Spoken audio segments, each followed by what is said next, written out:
عراق کی کیپٹیوٹی جو ان کی اسارت کا دور تھا اس کو ختم کیا، آزادی ملی، اور پھر یہ واپس آئے حضرت عزیر علیہ السلام کے ساتھ قافلہ آیا ہے، اور وہ تقریباً پھر انہوں نے آ کر یہاں اثر نو اس شہر کو بھی آباد کیا، اور ہیکل جو ہے حضرت سلیمان علیہ السلام کا بنایا ہوا جو عبادت خانہ تھا اس کو دوبارہ تعمیر کیا۔ اس اعتبار سے ذوالقرنین جو ہے وہ ان کی تاریخ میں ایک معروف شخصیت ہے۔ تاریخ سے معلوم ہوتا ہے کہ انہوں نے پھر ایران کی پہلی حکومت کو کنسولیڈیٹ کر کے پارس اور مادہ کو ملا کر ایک سلطنت ایران بنائی۔ پھر ان کی فتوحات کے 3 دائرے ہیں، مغرب کی طرف میڈیٹرینین تک پورا علاقہ فتح کر دیا، مشرق میں پھر یہ ہمارا جو مکران تک کا علاقہ ہے، یہ سارا کا سارا علاقہ ایران کے ساتھ ہی ملتا ہوا ہے، بلوچستان، مکران، یہ پورا علاقہ انہیں فتح کیا۔ ایک مہم ان کی شمال کی طرف گئی، بحیرہ کیسپین جو ہے، اور ادھر سے جو وہ بلیک سی ہے، بحیرہ اسود، ان دونوں کے درمیان جو پہاڑی سلسلے ہیں، یہ شمال کی طرف جو ہے تیسری مہم گئی۔ جیسے کہ حضرت عمر رضی اللہ تعالیٰ عنہ کے عہد میں بھی 3 لشکر نکلے تھے مسلمانوں کے جزیرہ نما عرب سے، ایک لشکر شام سے ہوتا ہوا پھر مصر کی طرف گیا ہے، ایک لشکر عراق سے ہوتا ہوا ایران کی طرف گیا ہے، اور ایک لشکر سیدھا شمال کی طرف گیا ہے اور کوہ کاف تک جو ہے جس کو کوکیشیا کہتے ہیں وہاں تک کی فتوحات حاصل کی مسلمانوں نے۔ تو تقریباً یہی سمجھیے کہ ایک بلو پرنٹ تھا جو کہ یعنی ہمارے اس دور خلافت راشدہ سے جو سمجھیے کہ لگ بھگ کوئی 2000 سال قبل جو ہے یہ واقعہ پیش آیا ہے، یا بلکہ اس سے کم، کوئی 1500 سال قبل یہ واقعہ پیش آیا ہے، اور یہ ذوالقرنین جو ہے یہ یہاں پر ایک بڑی عظیم سلطنت کے بانی بنے، لیکن نیک آدمی تھے۔ اور معلوم یہ ہوتا ہے کہ یہ اصل میں جو کہانیاں ہیں، ان کی داستانیں ہیں کہ ان کو قتل کیا جانا تھا، یہ کہیں شہزادے تھے کسی چھوٹی سی مملکت کے، اور وہاں سے ان کو کسی نے بچایا کسی طریقے سے، اور پھر یہ صحرا میں رہے روپوش، اور وہاں کسی نبی کی تعلیم سے ان کو آشنائی ہوئی ہے۔ ہو سکتا ہے کوئی اسرائیلی نبی ہی کی تعلیم ہو، یہ بھی ہو سکتا ہے کہ زرتشت جو ہیں وہ بھی کوئی اللہ کے نبی ہوں اور ان کی تعلیم ان تک پہنچی ہو، لیکن خود ان کا کردار جو قرآن پیش کر رہا ہے وہ بہت ایک نیک مومن صالح ایک بندہ مومن اس کا کردار ہے۔ یہ کردار جو ہے کسی بھی درجے میں 1% بھی جو ہے وہ کسی اور دوسرے فاتح پر یا کسی اور حکمران کے اوپر جنہیں بھی ہم جانتے ہیں تاریخی اعتبار سے ان پر منطبق نہیں ہوتا، یہ انہی کی شخصیت ہے۔ وَيَسْأَلُونَكَ عَنِ ذِي الْقَرْنَيْنِ، اور اے نبی آپ سے پوچھ رہے ہیں ذوالقرنین کے بارے میں، قُلْ سَأَتْلُو عَلَيْكُم مِّنْهُ ذِكْرًا، ان سے کہیے میں ان قریب تمہیں اس کے بارے میں کچھ حالات بتاتا ہوں۔ اِنَّا مَكَّنَّا لَهُ فِي الْأَرْضِ،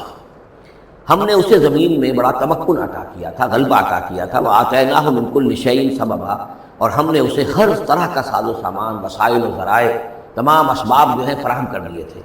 فَأَتْبَعَ سَبَبًا، تو انہوں نے پھر ایک مہم تیار کی، یعنی ایک فتوحات کا دائرہ مغرب کی طرف، حتیٰ اذا بلغ مغرب الشمس، یہاں تک کہ جب وہ سورج کے غروب ہونے کی جگہ تک پہنچ گئے۔ اب یہ پرانے زمانے میں ظاہر بات ہے کہ پورا اس سے زیادہ نقشہ تو لوگوں کو معلوم بھی نہیں تھا، جب میڈیٹرینین کے ساحل پر پہنچ گئے تو معلوم آگے تو سمندر ہے، اور سمندر میں پھر آدمی کو محسوس ہوتا ہے سورج ڈوبتا ہوا، اگر آپ ساحل سمندر پر کھڑے ہو کر دیکھیں تو معلوم ہوتا ہے سمندر میں سورج ڈوب رہا ہے، تو یہ گویا کہ مغرب الشمس بن گیا ان کے لیے، وہ یہ سورج کے ڈوبنے کی جگہ۔ حتیٰ اذا بلغ مغرب الشمس، جب وہ پہنچ گئے سورج کے غروب ہونے کی جگہ، وجدہا تغرب فی عین حمیۃ، تو انہوں نے دیکھا اسے ڈوبتے ہوئے، وہ ڈوب رہا ہے ایک بڑے گدلے سے سمندر کے اندر، وہ جو وہاں کا سمندر ہے بڑا گدلا سا ہے، یہ ایڈین سی وغیرہ جو کہلاتے ہیں یہ بہت گدلے سے پانی کے ہیں۔ ووجد عندہا قوما، اور وہاں انہوں نے ایک قوم کو پایا مراد یہ کہ اس قوم پر انہیں فتح ہوئی، جنگ ہوئی، انہوں نے ان کو شکست دی، اور وہ قوم گویا کہ اب ان کے رحم و کرم پر ان کی گویا کہ وہ محکوم ہو گئی۔ قلنا یا ذوالقرنین، ہم نے کہا ذوالقرنین سے، اب یا تو یہ کہ یہ شاید نبی ہوں اللہ عالم، تو اللہ تعالیٰ کا اس طریقے سے براہ راست ان کو وحی کرنا، لیکن غیر نبی کو بھی اللہ تعالیٰ الہام کے ذریعے سے، جیسا کہ ہم نے دیکھا کہ وہ تو شہد کی مکھی کو بھی لفظ وحی آیا ہے، تو یہاں آیا ہم نے کہا اے قرنین، اور یہ بھی ہو سکتا ہے یہ صورتحال کی تعبیر ہو کہ گویا کہ وہ حالات زمان حال سے یہ کہہ رہے تھے۔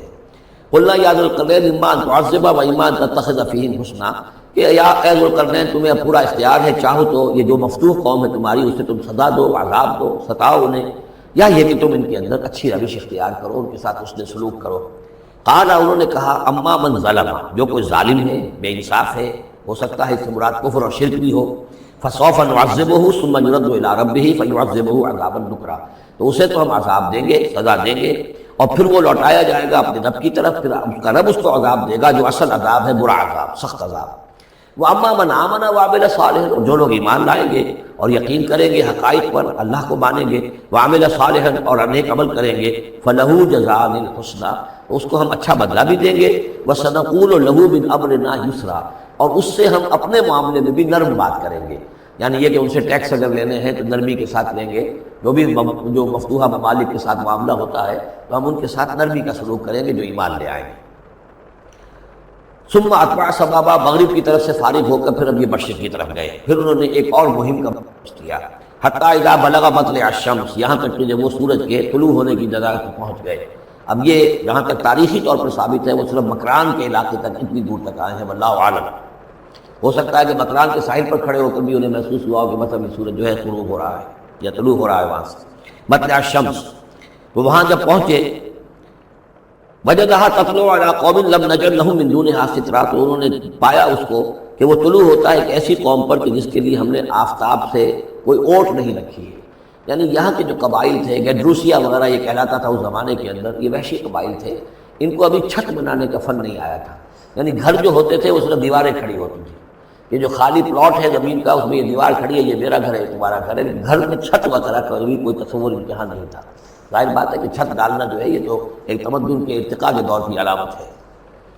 تو وہ بغیر کسی سورج کے سائے کے وہ اپنی زندگی گزارتے تھے۔ کذالک،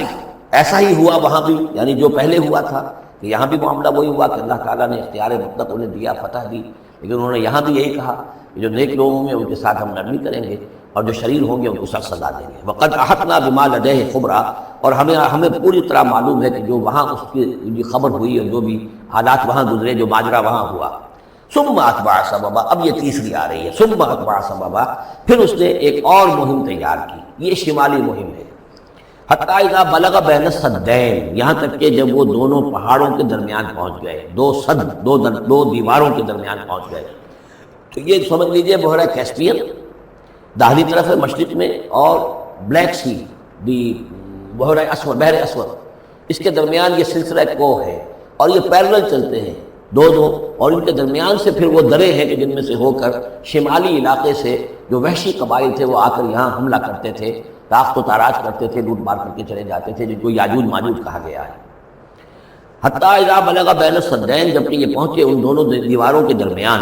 وجد من دونہما قوما، تو انہوں نے پایا ان دونوں کے برے ایسے لوگوں کو، لا یکادون یفقہون قولا، یہ لوگ بھی ایسے تھے غیر متمدن، کیونکہ بات سمجھتے نہیں تھے، یعنی زبان ایسی ہوگی کہ جو ان کی سمجھ میں نہیں آ رہی تھی، لیکن یہ کہ کسی نہ کسی ذریعے سے انہوں نے اپنا ایک مطلب، اپنی ایک ارشادات پیش کی۔ قالوا یا ذا القرنین، انہوں نے کہا کہ اے ذو القرنین، ان یاجوج و ماجوج مفسدون فی الارض، یاجوج اور ماجوج جو قومیں ہیں یہ زمین میں بہت فساد مچانے والی ہیں، فہل نجعل لک خرجا، تو کیا ہم آپ کے لیے ایک سالانہ خراج مقرر کر دیں، الا ان تجعل بیننا و بینہم سدا، اس کے عوض کہ آپ ہمارے اور ان کے درمیان ایک سد تعمیر کر دیں، ایک دیوار حائل کر دیں کہ وہ ہم پر حملہ آور نہ ہو سکے، یعنی درے کو بند کر دیا جائے۔ یوں سمجھیے جس اصول پر کہ آج کل ڈیم بنتے ہیں، ڈیم پہاڑی سلسلہ یوں آ رہا ہے، پہاڑی سلسلہ یوں آ رہا ہے، دریا درمیان میں سے گزر رہا ہے، آپ نے گزرگاہ پر ایک دیوار کھڑی کر دی تو یہ گویا کہ ایک آرٹیفیشل لیک کریٹ ہو گئی، پانی یہاں جمع ہو رہا ہے۔ تو اگر پہاڑی سلسلے دو چل رہے ہوں، ان کے درمیان جو راستہ ہے اس کو اگر بند کر دیا جائے، دیوار کھڑی کر دی جائے اور اس دیوار کے مضبوط دیوار ہو، تو ظاہر بات ہے کہ پھر ادھر سے کوئی آ کر حملہ آور نہیں ہو سکتا، ان کے لیے ایک حفاظت کا سامان ہو جاتا ہے۔ یہاں یہ سمجھ لیجئے کہ یاجوج ماجوج سے کیا مراد ہے۔ حضرت